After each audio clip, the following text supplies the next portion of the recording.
Greetings and salutations. Morgan with Seahawks Palaver here. It is Christmas Eve for we draft nerds. Draft Eve. I missed out so much this season because of my illness in the beginning of the process, and then just the inability to kind of get back into the groove just with work and family life and everything. It's difficult. So I'm trying to get all of my thoughts out as quickly as is humanly possible because time is running out before the draft. So I'm excited with the direction the Seahawks are going. I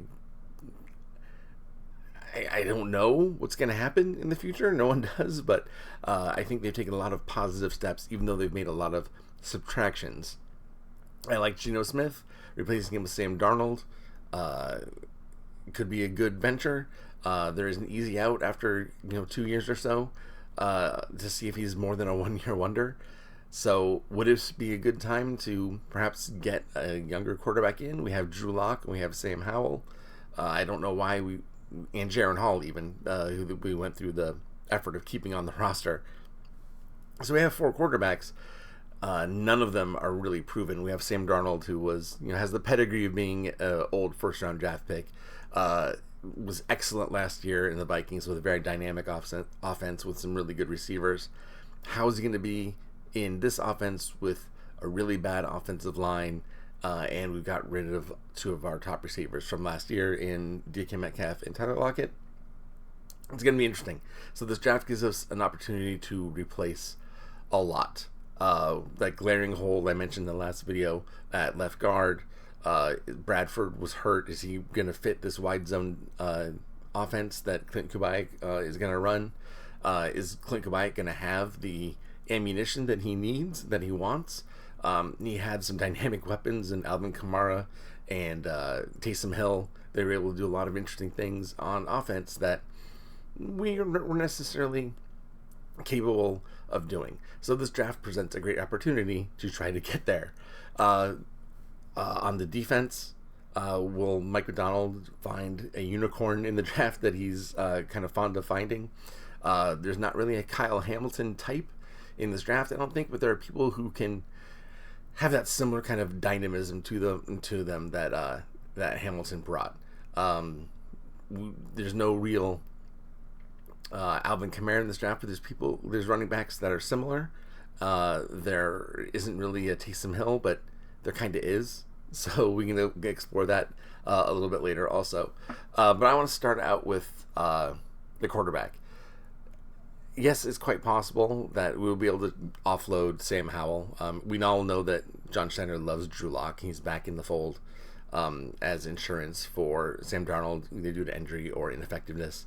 And Sam Howell, while he didn't really get a fair shake last year, he was always thrown in the meat grinder at an inopportune time. Word on the street is he wasn't really impressive in practice either, so maybe he's someone that we're trying to move on. But with all that baggage, who knows that we're even going to be able to get any draft capital for him? It just remains to be seen. Is there an opportunity to get a quarterback this year? Yes, not early, I don't think. Unless there's one scenario where I can see it. I can see a scenario where either at 18 or trading back to, I guess probably 20 is the latest they could go to do this. If the rumors are true that the Steelers are targeting Jalen Milroe, if they wanted Jalen Milroe, and I'm not saying that we should want Jalen Milroe. I'm just saying if the Seahawks want Jalen Milroe, they did bring him in for a 30 visit, and you know how they love their 30 visit guys. He's a great interview. He has a fantastic arm. He has a lot of things, the building blocks that John Schneider has historically loved in quarterbacks. I think he's kind of a crappy quarterback right now, but if they just want to replicate the kind of things that they could do with Taysom Hill, Jalen Milroe can do that. With the added future ceiling, let's say, that Jalen Milroe could possess if he ever did develop into an actual quarterback. That's iffy at this point. He looked so bad in the offseason process. And there's a lot of negatives to be said about Jalen Milroe, and I don't want to seem like I think he is a first-round quarterback, but I think for the Seahawks, if they want to introduce a new element to their offense, some flexibility and versatility, I could see it happening. I would much rather it be like in the second round, but if they wanted to just stay in front of the Steelers, and this is something they really wanted to do, I could understand it. They could use him early as, change of pace, versatility, trick plays, all the stuff that Kawhi like to do with the Saints, with Taysom Hill. They could replicate that. And then maybe he turns into a good quarterback. You never know. Is this the best use of first round draft capital? Debatable, right? Debatable. Unless he's, gets a touchdown on a trick play to get us into the playoffs. Then maybe it'll be worth it. Who knows? Is that where I want to go? No, not really. Like everyone else, I want to solidify our offensive line. I would love to find an offensive lineman at pick 18. I just don't know that there's going to be someone at 18 that's worthy of pick 18. You know what I mean? Either trade up to get someone better or trade back a little bit to get someone at more appropriate value. The problem is Schneider's tried to do that before and has always lost out on the offensive lineman he wants, and he ends up taking Justin Britt in the second round, and then not knowing how to use him. And then when they finally figure it out, they let him go as a free agent. There's so much wrong with the offensive line and their history with the offensive line that I don't even know. It just boggles the mind, right? So it would be nice if they could just stick and pick and take, say, Gray Zabel at 18, even though he's probably not worth the 18th pick. If they did that, I would be fine. I'd be like, we've filled a hole, at least on the offensive line, with someone who is capable, which would be so much more than we can say than what we have right now. Granted, I think that what we do have now will be better next year with another level of coaching. Christian Haynes, we got in the third round. He was a good player. I genuinely believe that something happened in the background that made him just not mesh with the coaches. But with a new offensive coaching staff, I think we can reevaluate the players that we acquired last year and maybe get them in a better position to succeed. So if they took Gray Zabel or someone's Kevin Banks, someone like that in the first round, I'd be okay. I'd be okay with that. I would also be okay if they wanted to fill in a position that's harder to fill. Cornerback, say. Trey Amos. That's who's on my list here. That's someone whose archetype they've really liked in the past. Could they wait a little bit and maybe get a similar type of player in Za Frazier later on in the draft? Yeah, maybe. That'd be nice. Could they take a bendy edge player? We don't have any speed rushing bendy guys. Boye Mafe, Derek Hall, they're all strong, bull rush, be persistent in your attack kind of guys. Could they use someone different, like a Prince Malin, who they brought in? He's a bendy speed rush guy. Donovan Azaraku, bendy speed rush guy. Mike Green, bendy speed rush guy. If you want to ignore his whatever red flags he might have, those guys would be great in the system. I could totally see that because they're different than what we already have. Jihad Campbell. We have not seen a linebacker like this in years, since probably Micah Parsons. And I don't want that to be a lazy comparison because people have made that comparison a lot already. But it's true. Jihad Campbell can do everything. Run defense, rush the passer. He's great in coverage. He's a do-it-all kind of guy, and I would be very comfortable taking him at 18. I'd be all right with it because I think he's a special talent. Safety. Schneider had said in an interview that safety is one of the hardest positions to scout. They did bring in Nick Emamori, who was just a physical specimen, with a 10 relative athletic score guy into the building on the 30 visit to talk to him, see how it is. I am not so high on him. I love his physical traits. But he's just a weird. You'd think that he'd be an in the box, downhill type of safety, but he's not. He's more of a intermediate range, ball hockey type of safety, which is fine. But it kind of seems like that's what we already have. I would kind of rather have someone who's either more well-rounded. Julian Love and Kobe Bryant, I think, are really great pass defenders. In the box, they work really hard. They have the effort is there. I think we can improve there. I would actually really love to see Hunter Wohler out of Wisconsin. He is a fantastic run defender. Not so great against the pass, but as someone who's like a third safety, that you put him in the box to play against the run, I would love to see that. And he can be gotten like later in the draft, I think. Or even Dan Jackson, who has totally flown under the radar.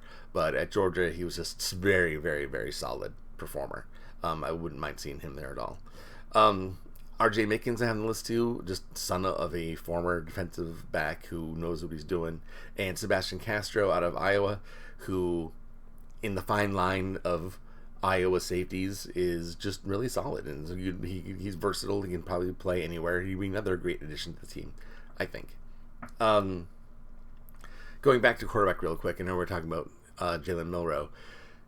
We also know that Schneider has kind of had an affinity for Quinn Ewers. Is it possible that he's someone that we acquire later in the draft? I don't know. But I wanted to give a shout out to my boy, Seth Hennigan. At the end of the Senior Bowl, everyone talks about that great catch that Jack Besh made, and it was just so sentimental. He did it for his brother. It was a fantastic catch in the end zone after a great play. Seth Hennigan got them there. He actually orchestrated the win. Not that these wins necessarily matter, right? But that clutch gene that Seth Hennigan has, he has demonstrated throughout his entire career at Memphis, and he's only gotten better. He's kind of a statue in the pocket, but he's very much kind of like Quinn Ewers, where he has a lot of arm talent, can maneuver in the pocket. But I think he'd be available. He gets 7th round undrafted free agent, and I hope that he's someone that the Seahawks take a flyer on. I don't think they will, though. He has a very odd just personality about him. He's a coach's kid, so he's smart, but he kind of looks like Donnie Darko, I guess, or I think I would say Hobo Johnson's keyboard player. He just doesn't really look like a quarterback. He looks like I don't know. I don't know how to explain it. You know how Bryce Young, when he was up against all the other quarterbacks, he kind of looked like a tennis player. Seth Hennigan has that non-dominant. He's just a very laid back kind of guy. He's like a Phillip Rivers kind of. He's like a quiet Phillip Rivers. I don't know how to. Maybe you understand what I'm saying with that. I don't know. He has a weird vibe, but he's a fantastic quarterback, and I wouldn't mind taking a look later on. Someone that I think the Seahawks might like more is like a Curtis Rourke type, who is also clutch, who elevated Indiana all around him to heights unknown, right? Great prospect for the later rounds. I would like to see that. Kyle McCord also. Any of those guys that are on this list here, I have things I like about them. Cam Miller, I like his creativity in the pocket. He can make things happen. He can get out into space, make plays downfield, kind of like a Russell Wilson light. All these guys have that I have on this list. There's something about them that I like. Max Brosmer has an incredible release. There's always something. I wish they could all kind of put together into one, like Voltron, right? So they can take all the best of all those guys and make them into one. But sadly, that guy does not exist in this draft anyway. Wideouts. I don't really like the guys we signed outside of Marquez Valdez-Scantling, who I've always really liked. But again, at 30, who knows what he has left in the tank? I don't know. But the potential is there to at least, have someone on there who they can have to respect deep, right? Might not be able to take the top off like he used to, but the respect is there. Like DK Metcalf was a great decoy, even when he wasn't catching the ball. Jaden Higgins, all those guys I put in blue are kind of like the X-type receivers. Jaden Higgins is the ideal X receiver. I know Ted McMillan gets a lot of love in that regard, but he's not really that type. He's more, I think of him as Keon Coleman-esque. Some people will say Mike Evans. I don't really think he's Mike Evans. He's more Keon Coleman. He's a really good contested catch guy. Not going to totally burn you down the field. He's more good, kind of in the intermediate between spaces. That's where I would say Ted makes his money. Jaden Higgins, he's good short. He's good intermediate. He's good deep. fantastic hands, great speed, wiggle. He has it all. Jaden Higgins is my favorite receiver in this draft, and I really hope that we're able to find a spot for him in the second round. I hope that they feel the same way I do about Jaden Higgins. I think he could solve a lot of problems at X and make things better for Cooper Kupp and JSN.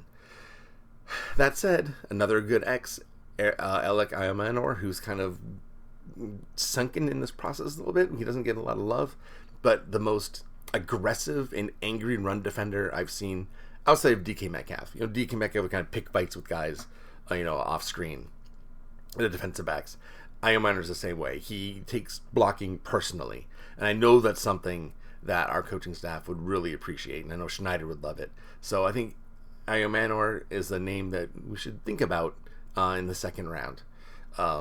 If he fell down the third, even better, but I don't think that he will, because his run blocking is too valuable, and it's just amazing. You watch his highlights don't give him justice, because you don't necessarily see him blocking, which is better than his receiving highlights, I think. It's awesome. Third on that list is Keandre Lambert-Smith, who I think is the most underrated receiver in this draft. He played at Auburn, so the quarterback play there was an adventure, let's say. But both him and I think Adam Armstrong is his wide receiver mate. Both those guys are criminally underrated, and I wouldn't mind seeing either of them, on the Seahawks later on. Kyle Williams, local kid, had a 30 visit with the Seahawks. According to Chris Sims, he's the number 2 receiver in the draft. I don't really see that, but I do like him a lot. Isaac Tesla, I was really big on him early in the process. I've cooled slightly, but he definitely has a really good physical profile and amazing hands. He does not drop passes. He kind of reminds me of Hayden Hatton. I was very excited that we got him last year because his hands are just so good. Isaac Tesla is like a bigger, more polished Hayden Hatton from a bigger program. Jimmy DK from Florida. He's kind of like a faster Cooper Kupp. You want intermediate crosses to be completed across the middle of the field, that's your guy. I like him a lot. Elijah Badger, great hands, a lot of wiggle in his hips. He fights a lot. Ty Felton's very much like Tyler Lockett. And who's my other guy that I thought was more like... And Jalen Knoll was more like Doug Baldwin. I think both those guys bring a lot to the team. And also noted guys that were punt returners and kick returners. So that's always something we struggled with. Oh, and there's a guy that I don't have on here that the past 2 weeks or so, I've been like, hey, this is someone, Giles Jackson, the University of Washington receiver. Not trying to be a homer. Remember, I'm a Seahawks fan, but I'm not from Washington. He's also a returner, and I think he's really flying under the radar, too. I think he's kind of that Elijah Badger type guy. He's built like Golden Tate more. Not quite as fast as Golden Tate was, but he has that running back's body and good hands and can also return. Someone to keep an eye on later on in the draft or as a drafted free agent. Over at tight end, we all know the big guys. I'm going to focus right now on Luke Lachey, Iowa. I know, again, Iowa, they just have a history of great tight ends. They have a history of great safeties.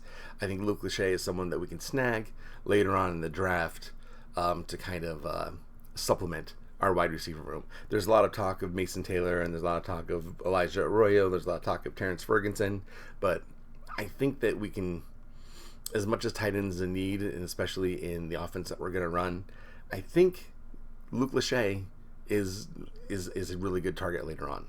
Running back, do we really need a running back? I don't know. I think so. Damian Martinez has that sledgehammer, hammerhead, like Cam Scatabo is one who's really known for that. But Damian Martinez brings just as much of a sledgehammer mentality that Scatabo does. All these guys on the list here, I think would add something. LaQuint Allen and Ollie Gordon, Donovan Edwards are really good receivers. So we're kind of looking for that Alvin Kamara, multi-dimensional type guy. That might be someone to look at. And even Devin Neal, he's also a pretty good receiver too with a lot of wiggle. Kyle Monagai, Damian Martinez, Scatabo, those are more of the sledgehammers. Everyone else, the other guys on this list, are more multi-dimensional and might be able to add a few more things that we might not have on our current roster. As for the interior offensive line, Gray Zabel, of course, is the guy everyone loves. But I'm a big fan of these other guys on this list. Drew Kendall, Boston College center. Him and Ozzie Trapilo were such a great tandem. It was so much fun to watch them block. He can really get up space, get out to the next level, look for work. Not super physically gifted and not the biggest guy, but I think he's really underrated.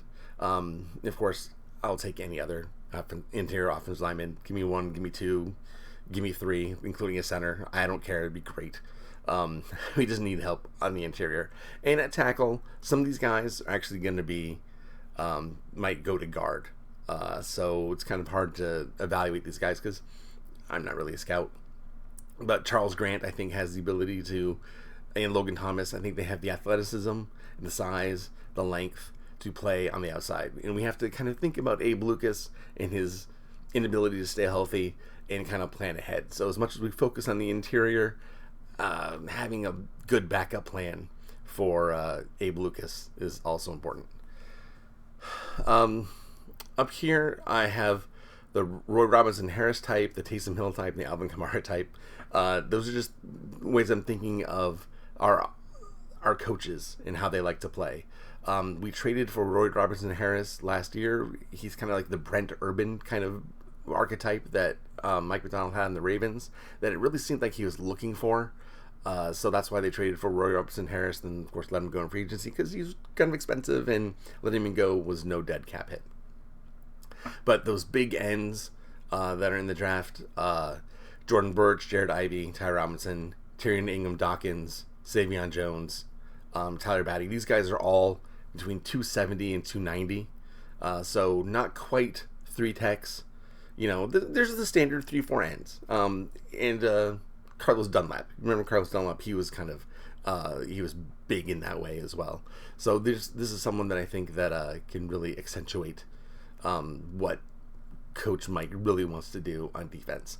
And Taysom Hill, I was talking about Jalen Milroe before, but Cam Scatabo is versatile. He can run, catch, he can throw touchdowns. Savion Williams, the TCU wide receiver, they brought him in for a 30 visit. I think they're very interested in what he could bring. I'm not a huge fan. I think that he's not really polished enough. It's going to take him a while. Cordell Patterson took 8 years to develop in the NFL, so into his ideal self. So I just don't know. Even though they brought him in, I hope that they don't invest high draft capital in Savion Williams. I'd be okay with him later on, but you know, he's in that weird void of third to fifth round. I just don't know where he's going to go. JJ Pegues, he's a defensive tackle, but he can also run. He had like 7 touchdowns last year, so on the goal line, and that's something that we had a problem with. I think getting any of these players would kind of add that kind of Taysom Hill versatility, where are they going to run it? Are they going to throw it? Are they going to go and catch it? Who knows what they're going to do? I think having that kind of player can only help our offense. And as for Alvin Kamara, that's just my own thing. I've always loved Alvin Kamara. Those shifty, make people miss and catch a pass, you know, in the short zone and be gone. Quentin Allen out of Syracuse, Ollie Gordon, Donovan Edwards out of Michigan, Brashard Smith, smaller guy, but really good receiver. I think these guys could kind of fill that void that we're missing right now.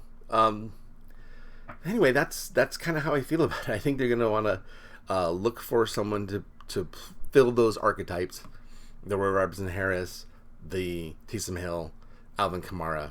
They're still going to look for the things that they hold dearly, which is toughness, grit, availability. A lot of the guys with medical red flags, I think that they overlook because they've been burned in the past.